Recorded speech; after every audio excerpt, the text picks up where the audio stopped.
তোমরা যারা ঢাকা ইউনিভার্সিটিতে পরীক্ষা দিতে যাচ্ছ তোমরা কি সামটাইমস এগুলোর পার্থক্য জানো? তুমি যদি ঢাকা ইউনিভার্সিটিতে পরীক্ষা দিতে চাও তাহলে এই বিষয়গুলো তোমার অবশ্যই জানা থাকতে হবে, কারণ তুমি জানো ঢাকা বিশ্ববিদ্যালয়ে প্রতি বছর একটা সেন্টেন্স কারেকশন আসে, সেন্টেন্স কারেকশন থেকে একটা প্রশ্ন মাস্ট আসে, এবং আমি তোমাকে যে জিনিসটা এখন পড়াবো এটা কিন্তু সেন্টেন্স কারেকশনে আসবে। সো এই জিনিসটা একটু ভালো করে দেখে নাও, এটা তুমি বইপত্রে পাবে না, অনেক সময় দেখা যাবে তোমার টিচারও তোমাকে কখনো পড়াবে না। সো দেখো একটু ভালো করে দেখো, পার্থক্যগুলো খুবই সূক্ষ্ম, একটু জেনে নাও। দেখো যখন সাম আর টাইম এটার মাঝখানে কোনো স্পেস থাকবে না, এবং এই যে টাইমের শেষে একটা কি থাকবে বলো তো, এস থাকবে। টাইমের শেষে যখন একটা এস থাকবে তখন এটার অর্থ হচ্ছে মাঝে মাঝে, মাঝে মাঝে, মাঝে মধ্যে, হ্যাঁ এরকম অর্থ হবে। তাহলে কি বললাম ভালো করে দেখো, দেখলেই তো বুঝতে পারবে পার্থক্যগুলো। সামটাইমস, সাম আর টাইমের মাঝে কোনো স্পেস নাই, শেষে এস আছে, এটার অর্থ হচ্ছে মাঝে মাঝে, মাঝে মাঝে অর্থে, ঠিক আছে? তাহলে সামটাইমস মাঝে মাঝে, I go for a walk, go for a walk মানে হাঁটতে যাও, আমি হাঁটতে যাই ইন দি ইভিনিং, কখন? সন্ধ্যায় আমি হাঁটতে যাই, হ্যাঁ মাঝে মাঝে আমি সন্ধ্যায় হাঁটতে যাই। সামটাইমস আই প্লে ফুটবল, মাঝে মাঝে আমি ফুটবল খেলি, ঠিক আছে? এরকম মাঝে মাঝে অর্থে। আচ্ছা যখন দেখো সাম আর টাইমের মাঝখানে কোনো স্পেস নাই, আবার টাইমের শেষে কিন্তু কোনো এস নাই, তখন এটা কি? তখন এটা দ্বারা অতীত বা ভবিষ্যতের অনির্দিষ্ট কোনো সময় বোঝাবে।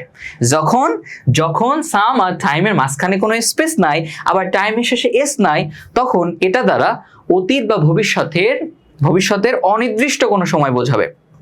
তাহলে এখানে তুমি উদাহরণ দেখো তাহলে বুঝতে পারবা। আই মেট হিম, আমি তার সাথে সাক্ষাৎ করেছিলাম সামটাইম লাস্ট ইয়ার।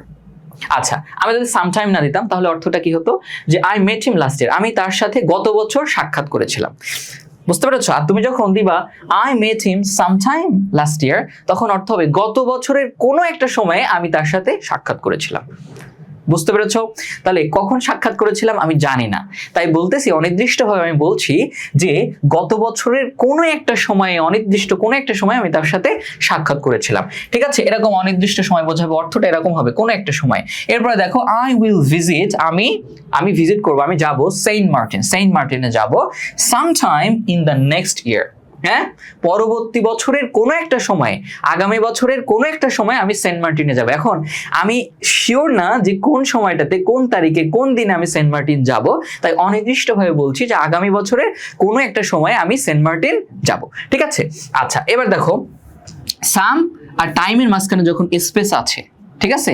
সাম আর টাইমের মাঝখানে যখন স্পেস আছে, আবার টাইমের শেষে যখন এস নাই, হ্যাঁ তখন এটার অর্থ কি বলতো? তখন এটার অর্থ হচ্ছে কিছু সময়। কিভাবে দেখো একটু ভালো করে দেখো, তোমরা যারা কাউন্টেবল এবং আনকাউন্টেবল নাউন পড়েছো তোমরা জানো টাইমটা হচ্ছে একটা আনকাউন্টেবল নাউন, তাই না? এবং আনকাউন্টেবল নাউনের আগে সাম মানে কিছু কিছু ওয়ার্ড রয়েছে যে ওয়ার্ডগুলো কাউন্টেবল এবং আনকাউন্টেবল নাউন উভয়ের আগে বসতে পারে। তো সাম হচ্ছে ওই রকমই একটা ওয়ার্ড, ওকে? এবং সামের অর্থ হচ্ছে কিছু, সামের অর্থ কি? কিছু। তাহলে সাম মানে কিছু, টাইম মানে কি? সময়, কিছু সময়, ওকে? কিছু সময়। যেমন আই নিড সাম টাইম, আমার প্রয়োজন, সাম টাইম কিছু সময়, টু গেট ওয়েল সুস্থ হতে, আমার সুস্থ হতে কিছুটা সময় প্রয়োজন। আমি বললাম give me some time to complete the task, কাজটা শেষ করতে আমাকে কিছু সময় দাও। বুঝতে পেরেছো?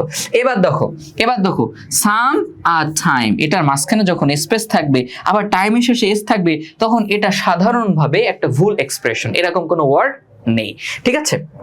কেন নেই? কারণ দেখো টাইম শব্দের অর্থ কি? সময়। টাইম শব্দের অর্থ কি? সময়। সময় অর্থে টাইম কি একটা আনকাউন্টেবল নাউন, এবং আমরা জানি আনকাউন্টেবল নাউনের শেষে কিন্তু কখনো এস বা ইএস যুক্ত হয় না, হয়? আনকাউন্টেবল নাউনের সাথে শেষে কখনো এস বা এস যুক্ত হয় না, তাই না? আনকাউন্টেবল নাউনের কিছু বৈশিষ্ট্য রয়েছে, ওকে? তাহলে এখানে এই যে আমি টাইমের শেষে এস যুক্ত করে দিলাম, এই কারণে একটা ভুল এক্সপ্রেশন হয়ে গেছে। তবে কিছু ক্ষেত্রে একেবারেই কিছু ক্ষেত্রে হচ্ছে সামটাইমস কয়েকবার অর্থে, বাংলায় কয়েকবার অর্থে ব্যবহার হতে পারে, কয়েকবার অর্থে ব্যবহৃত হতে পারে। যেমন দেখো হি কলড মি, সে আমাকে কল করেছিল সামটাইমস কয়েকবার, লাস্ট উইক গত সপ্তাহে, সে আমাকে গত সপ্তাহে কয়েকবার কল করেছিল। তাহলে এই জিনিসটা সাধারণত কি বলতো, এই এক্সপ্রেশনটা হচ্ছে ভুল, বাট কয়েকবার অর্থে এটা সঠিক হতে পারে। বুঝতে পারছো? তাহলে বিষয়টা ক্লিয়ার। এই জিনিসটা আর কখনোই ভুলবা না। হ্যাঁ, এটা তুমি ইংলিশ ফার্স্ট পেপারের বিভিন্ন জায়গায় এটার ব্যবহার দেখতে পারবা, বিভিন্ন লেখালেখিতে তুমি এটার ব্যবহার দেখতে পারবা, এবং ইউনিভার্সিটি অ্যাডমিশনের জন্য এটা কিন্তু খুবই গুরুত্বপূর্ণ। এখন তোমরা যারা হচ্ছে ঢাকা ইউনিভার্সিটি অ্যাডমিশন ইংলিশ নিয়ে খুবই প্যারা আছো, আসলে অনেকে হচ্ছে ইংলিশ ভালো পারো না, বেসিক খুবই দুর্বল। এখন অ্যাডমিশন ইংলিশে তো অনেক হিউজ টপিক পড়তে হয়, আর সবই হচ্ছে খুব ডিপলি পড়তে হয়। এখন তোমাদের যাদের বেসিকের সমস্যা, যারা ইংরেজি ভালো পারো না, তোমাদের উপায়টা কি? তোমাদের উপায়টা হচ্ছে দেখো, তোমরা আমার চাইলে এই কোর্সে ভর্তি হয়ে যেতে পারো, অ্যাডমিশন ইংলিশ এমসিকিউ এবং রিটেন। ওকে, এই কোর্সে আমি হচ্ছে তোমাদের ইংলিশ যে গ্রামারটা আছে, এমসিকিউ মানে ইংলিশ গ্রামার এবং রিটেন দুইটা হচ্ছে একেবারে বেসিক থেকে ধরে ধরে শেখাবো। নর্মালি অ্যাডমিশনে কেউ বেসিক থেকে ধরে ধরে শেখায় না। ওকে, এবং বিগত বছর সকল প্রশ্ন তোমাদেরকে সলভ করে দেবো, প্রত্যেকটা ধরে ধরে। কারণ তোমরা জানো বিগত বছরের প্রশ্ন সলভ করাটা সব থেকে বেশি গুরুত্বপূর্ণ। যারা যত বেশি প্রশ্ন সলভ করবে সে তত বেশি কিন্তু এগিয়ে থাকবে। ইভেন সাথে কিছু নাও বুঝে প্রশ্ন বেশি সলভ করার কারণে ইজিলি অ্যান্সার করতে পারবে। বুঝতে পারছো? কারণ একটা আইডিয়া হয়ে যায়। ওকে, এখন এই কোর্সে তুমি কি কি পাচ্ছ দেখো, তুমি নিজে দেখতে পাচ্ছ 80টারও বেশি লাইভ ক্লাস, তারপর এমসিকিউ রিটেন এক্সাম 80টারও বেশি, প্রিমিয়াম লেকচার শিট পাচ্ছ, তারপর হচ্ছে তুমি এখানে ডাউট সলভিং ক্লাস পাচ্ছ, 1-on-2 মেন্টরশিপ পাচ্ছ, তোমার যে সমস্যাগুলো হবে এটা নিয়ে একটা লাইভ ক্লাস হবে।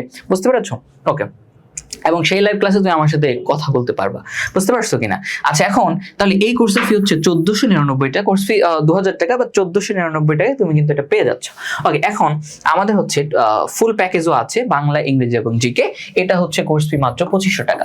তুমি চাইলে আমাদের বাংলা, ইংরেজি, জিকে এই কোর্সে ভর্তি হয়ে যেতে পারো। সবাই কিন্তু ঢাকা ইউনিভার্সিটির স্টুডেন্ট। সো তোমরা যদি অ্যাডমিশন প্রিপারেশনটা শতভাগ প্রস্তুতি এবং গোছালোভাবে নিতে চাও, তাহলে আমাদের এই কোর্সে তুমি ভর্তি হয়ে যেতে পারো। সো অন্য কোনো ক্লাসে অন্য কোনো ভিডিও নিয়ে তোমাদের সাথে দেখা হবে। সবাই ভালো থেকো সে পর্যন্ত। আল্লাহ হাফেজ, টেক কেয়ার, বাই বাই, আসসালামু আলাইকুম।